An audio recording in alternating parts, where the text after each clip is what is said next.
Voltamos com a nossa jornada do conhecimento bíblico, dando sequência aos estudos da Palavra de Deus. Você é bem-vindo, você é bem-vinda e vamos continuar compartilhando do Evangelho Eterno.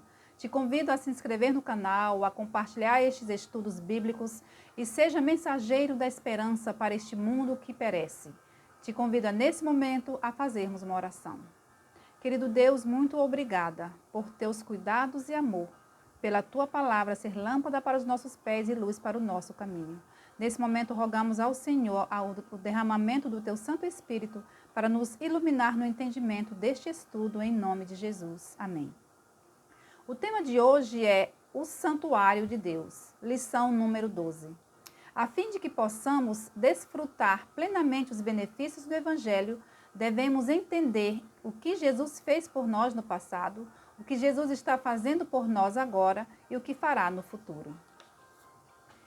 Que pedido especial fez Deus a Moisés? É a nossa primeira pergunta do estudo de hoje. E a resposta bíblica está no livro de Êxodo, capítulo 25, versos 8 e 40. Verso 8 nós lemos: E me farão um santuário para que eu possa habitar no meio deles. Vê, pois, que tudo faças segundo o modelo que te foi mostrado no monte. Deus pediu para Moisés construir um santuário porque Deus queria habitar junto com o seu povo. Logo após a entrada do pecado, Adão e os patriarcas construíram altares e ofereceram sacrifícios a Deus. Um exemplo bem claro é Abraão. Quando Abraão chegava no local, ele armava sua tenda, ele construía um altar e oferecia sacrifícios ao Deus do céu. Tempos depois, Deus mostrou a Moisés o verdadeiro santuário celestial, que serviria de modelo para o santuário que seria construído no deserto, como lugar de habitação de Deus. O povo de Deus, os israelitas, tinham saído do Egito, foram libertos da escravidão do Egito, e ali, quando estavam no deserto, Deus pediu para Moisés construir um santuário, porque Deus queria se fazer presente ali no meio do seu povo. Por meio desse santuário, tinha um grande objetivo a ser ensinado: o plano da salvação. Ele foi apresentado à humanidade por meio de símbolos. Como era o santuário? O santuário possuía uma área externa e outra área interna. Na área externa, na parte externa, ficava o pátio. E essa informação bíblica está no livro de Êxodo, capítulo 40, verso 8. Na área interna, tinham 2 compartimentos. O primeiro se chamava Lugar Santo e o segundo, Lugar Santíssimo. Que serviços eram realizados no santuário? Então, o serviço do santuário terrestre dividia-se em 2 partes. Primeira parte, os sacerdotes ministravam diariamente no Lugar Santo. Esta informação está no livro de Êxodo, capítulo 29, versos 38 a 42. O sumo sacerdote, uma vez ao ano, ele efetuava uma obra especial de expiação no lugar santíssimo para a purificação do santuário. Levítico 23, versos 27 a 31. Então, o serviço do santuário terrestre dividia-se em 2 partes. Os sacerdotes ministravam diariamente e o sumo sacerdote, uma vez ao ano, no lugar santíssimo. Que serviços eram realizados no pátio e que utensílios existiam ali? Vamos ler Levítico capítulo 1, verso 4. E porá a mão sobre a cabeça do holocausto para que seja aceito a favor dele para a sua expiação. Então, no pátio, o pecador trazia um animal sem defeito e esse animal, o pecador colocava a mão sobre a cabeça desse animal, confessava os seus pecados sobre a cabeça desse animal, transferindo assim figurativamente de si para o inocente animal. Ou seja, o pátio, ele era um local onde o pecador tinha acesso e aquele pecador levava um animal, confessava o seu pecado sobre aquele animal. Depois disso, ele degolava o animal, matando assim aquele animal. Esse símbolo desse animal sendo morto ali era a representação de Cristo Jesus no futuro. Simbolizava o sacrifício de Cristo. O pátio ficava em frente ao lugar santo. No pátio ficava o altar do holocausto e uma pia. Então, que serviços eram realizados no pátio e que utensílios ali existiam? No pátio era realizado o sacrifício, né? O pecador levava o animal, confessava os seus pecados, matava o animal, e o sacerdote vinha com uma bacia, recolhia um pouco daquele sangue ali, né? E esse animal simbolizava Jesus que morreria no lugar do pecador. O sacerdote pegava uma bacia de prata e coletava um pouco do sangue do cordeirinho. O sangue representava a vida que o pecador perdera. O restante da carne era queimada sobre o altar. Enquanto a carne era queimada, o sacerdote lavava as mãos e pés na pia. Êxodo 40, verso 31 e 32, antes de entrar com a bacia de sangue no santuário. O que simbolizava então o altar e a pia? O altar representava a cruz de Cristo. O sangue derramado apontava para o sacrifício verdadeiro do Cordeiro de Deus, que é Jesus, que tira o pecado do mundo. A pia era símbolo do batismo. Resumindo, o pátio ensinava a justificação pela fé. O crente é salvo quando aceita o sacrifício de Jesus no seu lugar e é batizado. Então, aquele santuário, nós entramos aqui no pátio e percebemos que nestes dois utensílios, tanto o altar quanto a pia, nos ensinam que a fé ela é importante, que o sacrifício de Cristo ele foi feito no lugar do pecador e que nós somos salvos mediante a aceitação do que Cristo fez por cada um de nós. A pergunta 4. Que serviços eram realizados no lugar santo? E que utensílios existiam ali? Vamos para Êxodo, capítulo 29. Êxodo 29, verso 38. Diz assim: Isto é o que oferecerá sobre o altar: 2 cordeiros de 1 ano, cada dia continuamente. Um cordeiro oferecerá pela manhã e o outro ao pôr do sol. Então, nós vimos aqui que o serviço que era realizado no lugar santo era diário. Todos os dias, ali, o sacerdote entrava com a bacia de sangue no lugar santo, borrifava 7 vezes no altar de incenso. No lugar santo, ele realizava esse trabalho diário. E ali naquele lugar santo havia uma mesa com pães, um candelabro e um altar de incenso. Os pecados do povo eram assim transferidos simbolicamente para o santuário, de manhã e à tarde, todos os dias do ano. Por meio do sacrifício diário, Deus lembrava que para cada um do seu povo ali presente, que o salário do pecado é a morte. Apontava também o sacrifício de Jesus, o verdadeiro Cordeiro de Deus. Nós vamos então agora verificar o que simboliza a mesa com os pães, o que significava o candelabro e o altar de incenso. No livro de Êxodo, capítulo 40, Êxodo 40, verso 22,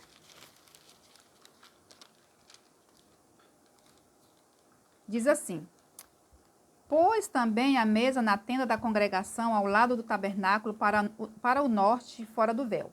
E sobre ela, pôs em ordem os pães da proposição perante o Senhor, segundo o Senhor ordenara a Moisés. Pôs também na tenda da congregação o candelabro defronte da mesa, ao lado do tabernáculo para o sul. E preparou as lâmpadas perante o Senhor, segundo o Senhor ordenara a Moisés. Pôs o altar de ouro na tenda da congregação diante do véu. Pendurou-o e acendeu sobre ele o incenso aromático, segundo o Senhor ordenara a Moisés.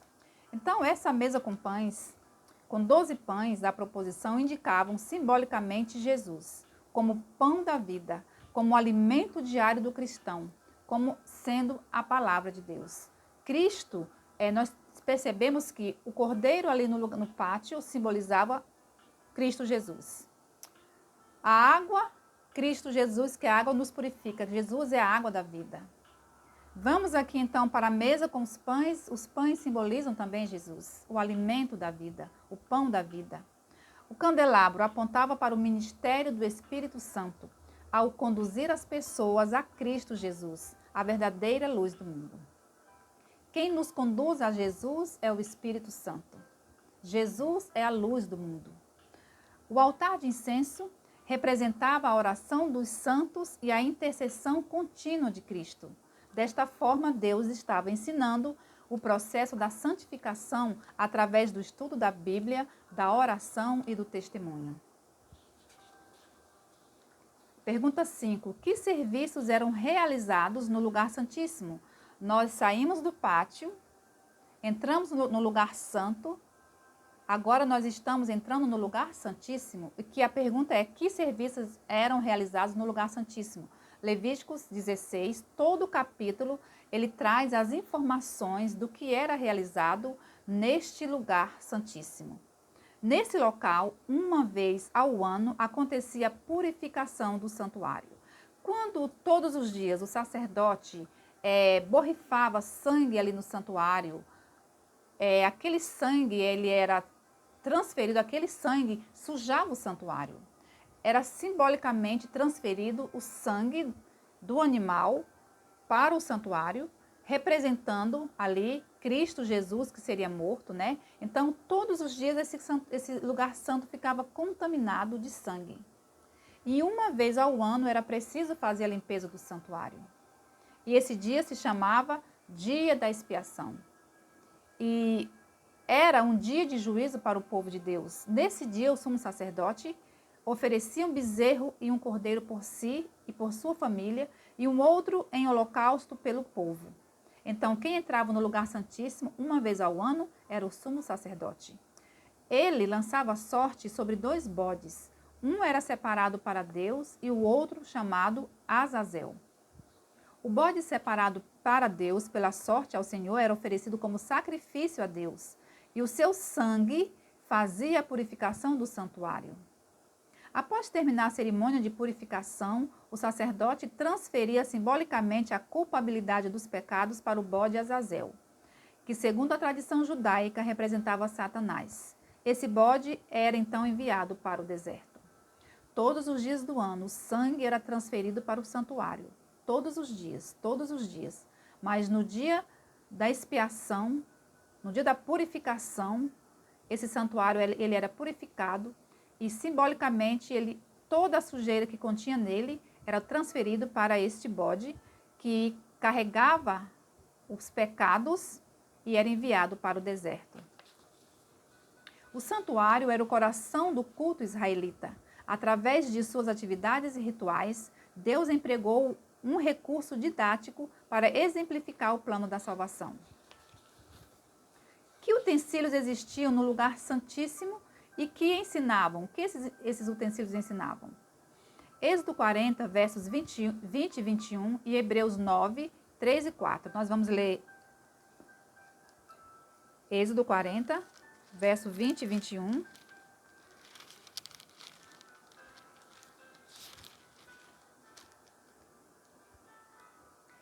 Introduziu a arca no tabernáculo e pendurou o véu do reposteiro, e com ele cobriu a arca do testemunho, segundo o Senhor ordenara a Moisés. Pôs também a mesa na tenda da congregação, ao lado do tabernáculo, para o norte, fora do véu. Hebreus 9.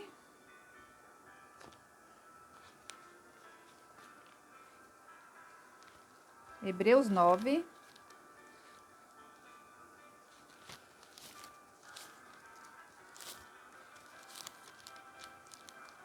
Versos 3 e 4.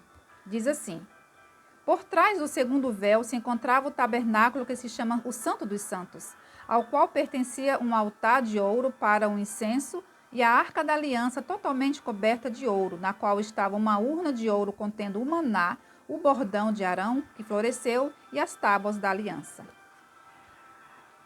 Que nós vimos que lá dentro do santuário, do lugar santo dos santos, ou lugar santíssimo, existia a arca da aliança, que continha as tábuas dos 10 mandamentos e uma porção do maná e o bordão de Arão.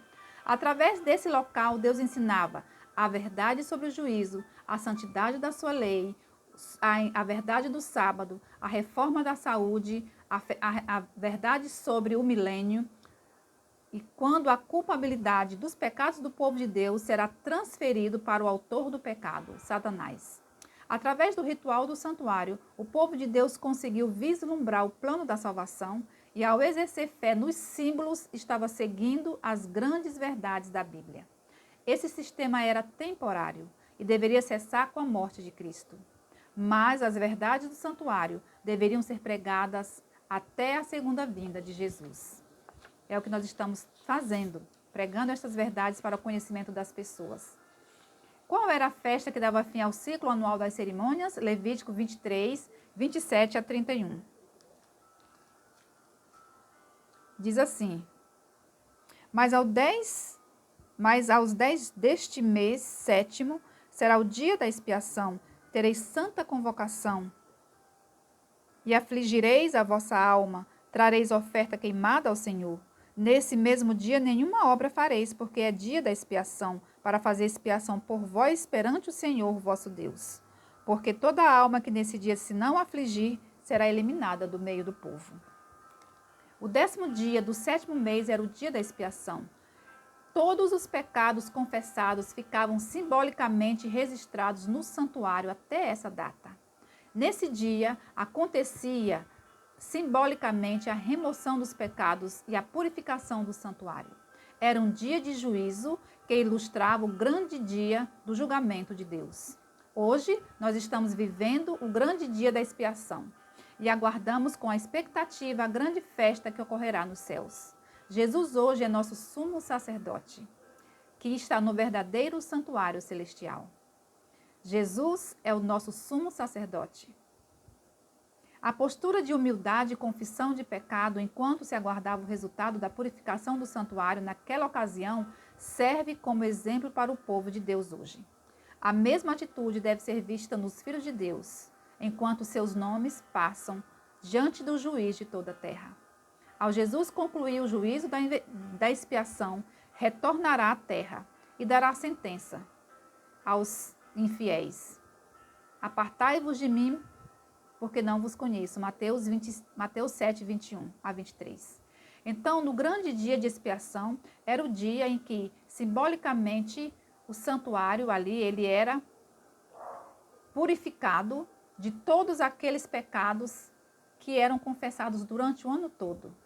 E nós hoje vivemos esse dia de expiação porque Jesus é o nosso sumo sacerdote que está no santuário celestial, intercedendo por cada um de nós pecadores. Por isso que nós devemos nos achegar a Cristo com confiança, com confissão de pecados, com tristeza de alma, confessando os nossos erros para que Deus assim nos perdoe, nos purifique e nos transforme. Que acontecimento marcou a consumação do ritual do santuário terrestre? E que santuário está em funcionamento hoje? Então, houve um momento na história que o santuário terrestre deixou de existir aquelas cerimônias que eram feitas todos os dias. Mateus capítulo 27, verso 50. Mateus 27, 50 e 51 está escrito assim: E Jesus, clamando outra vez com grande voz, entregou o Espírito. Eis que o véu do santuário se rasgou em 2 partes, de alto a baixo. Tremeu a terra, fendeu-se as rochas. Nesse dia aqui, da morte de Jesus, o véu do santuário se rasgou em 2 partes, do alto a baixo. Com a morte de Cristo, o santuário terrestre perdeu a sua função, pois a sombra deu lugar à realidade. Todos aqueles sacrifícios que eram realizados todos os dias, que apontavam para Jesus, o Cordeiro do mundo, no dia que Jesus morreu, ele deixou de existir. Aquelas funções ali já não mais eram necessárias serem realizadas. Cristo hoje, ele ministra no verdadeiro santuário que o Senhor erigiu e não o homem. O santuário terrestre chegou ao seu fim quando Jesus passou pela morte na cruz. Simbolicamente, o véu que cobriu o lugar santíssimo, onde Deus habitava, foi descoberto e a presença de Deus não seria mais vista ali. Após sua ascensão, Jesus foi para o lugar santo do santuário celestial, onde iniciou a primeira fase da obra de intercessão. Hebreus 5, verso 5. Quais evidências de um santuário no céu? Êxodo 25:40, né, nós lemos no início que quando Deus falou para Moisés construir um santuário, era para ele construir de acordo com aquele modelo que ele tinha lhe mostrado. Em Apocalipse, capítulo 11, verso 19,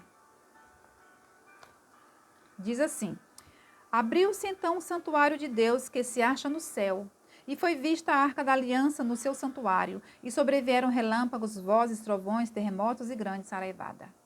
Abriu-se então o santuário de Deus, que se acha no céu, e foi vista a arca da aliança.